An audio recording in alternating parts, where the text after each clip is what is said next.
Avant toute chose, François Scheffer, bonjour. Bonjour. Merci d'avoir répondu à notre Je invitation. vous en prie, c'est moi qui vous remercie. Alors, vous êtes en France pour quelques jours, une dizaine de jours. Oui. D'ordinaire, vous vivez en Islande. L'année dernière, à peu près à la même époque, en fait, nous avions consacré un reportage sur Grand Lille TV à votre histoire, à votre aventure même, j'oserais dire. Est-ce que vous pourriez nous la résumer? Bien voilà, nous sommes à l'origine un couple français qui est parti en Islande parce que mon épouse voulait vivre là-bas. Et puis un beau jour, elle a disparu avec notre fille. Et depuis, eh bien, c'est le parcours du combattant pour pouvoir la revoir de façon normale et de faire respecter mes droits de père et la coparentalité qui est totalement quelque chose d'ignoré en Islande. Oui, parce que si en France, bon, il y a des droits de garde alternés qui se discutent en termes de divorce, là en Islande, c'est beaucoup plus compliqué quand on est un homme, en tout cas quand on est le père. Quand on est le père, c'est très compliqué. On est face à une société ultra-matriarcale et où le père donc n'a pour ainsi dire que deux fonctions, celle de géniteur et celle de payeur de pension. À part cela, c'est très difficile. Dès l'instant que la mère refuse le contact avec les enfants, c'est très difficile pour pouvoir les voir. Alors aujourd'hui, comment, ou en tout cas, à quelle fréquence pouvez-vous voir votre fille depuis le divorce, depuis 16 ans? Alors, depuis que Laura est née, elle a passé en tout 8% de sa vie avec son père et moins de 0,1% avec sa grand-mère paternelle et rien du tout avec le reste de la famille paternelle puisque la mère empêche Laura de venir en France et moi, ça fait maintenant presque 2 ans que je ne l'ai pas revue non plus. Et en termes légal, vraiment, par rapport à la loi islandaise, quels sont vos droits de visite Alors, en termes légaux, je suis supposé voir ma fille un week-end sur deux et d'avoir aussi pendant un mois pendant les vacances. Mais il n'y a aucune loi qui permet de forcer l'exécution d'un jugement. À partir du moment où la mère bloque, on peut effectivement donner des sanctions financières, mais les sanctions financières sont annulées au bout d'un an si la personne n'a pas payé. Donc de ce fait-là, on est dans une situation totalement bloquée et qui laisse la mère agir à sa guise sur l'enfant et la manipuler au maximum, ce qu'on appelle de l'aliénation parentale. Oui, c'est ça, le syndrome d'aliénation parentale, une thèse, une étude de Bénédicte Goudard dont vous parlez. Et ça, c'est quelque chose que vous pouvez retrouver qui est prouvé.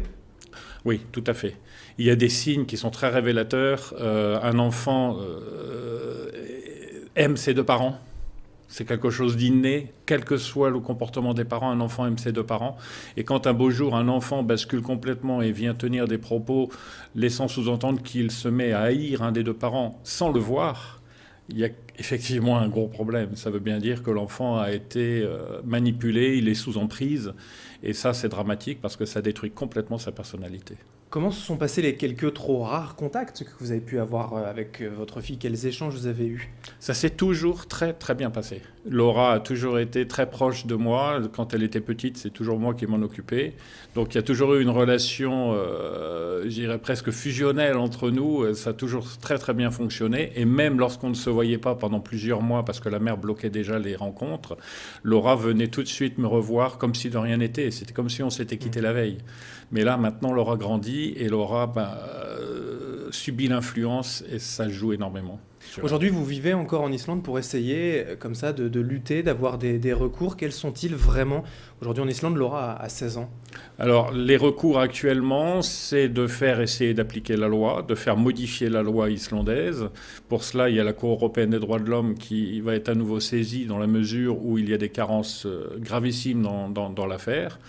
Et puis la deuxième chose, c'est que les citoyens français, puisque Laura est française, tout comme ses deux parents, les citoyens français ont des droits, même à l'étranger. Et là, c'est un travail qu'il faut absolument mener d'urgence, parce que quand on se rend compte qu'en France, il y a une loi qui est bonne, un bon outil, et qui n'est pas appliquée, alors qu'en Islande, on n'a même pas l'outil, et on arrive dans des situations qui sont analogues, il faut absolument que les pouvoirs publics français, les autorités, les politiques réagissent et puissent permettre le respect de la coparentalité, qui est d'ailleurs l'un des éléments moteurs des conventions internationales des droits de l'enfant. Aujourd'hui, Laura est une adolescente, presque une jeune femme, elle a 16 ans. Elle a 14 ans. Elle a 14 ans, Oui. pardon.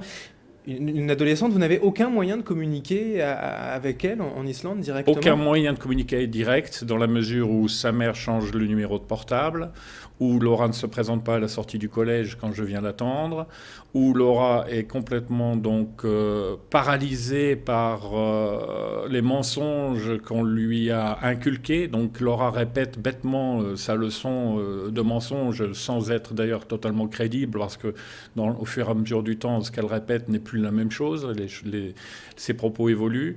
Et donc Laura, elle est totalement paralysée. Elle a un problème énorme maintenant aujourd'hui, c'est d'avoir le regard, de se dire j'ai menti, je dis des choses qui sont absolument pas vraies, comment papa va réagir face à ça? Or, j'ai toujours fait comprendre à Laura, de façon détournée, parce que la majorité des courriers sont renvoyés, que je ne lui en veux absolument pas. Je sais exactement que c'est elle qui est victime dans tout ça. Aujourd'hui, si on pourrait dire, malheureusement, l'espoir que vous avez, c'est d'attendre sa majorité?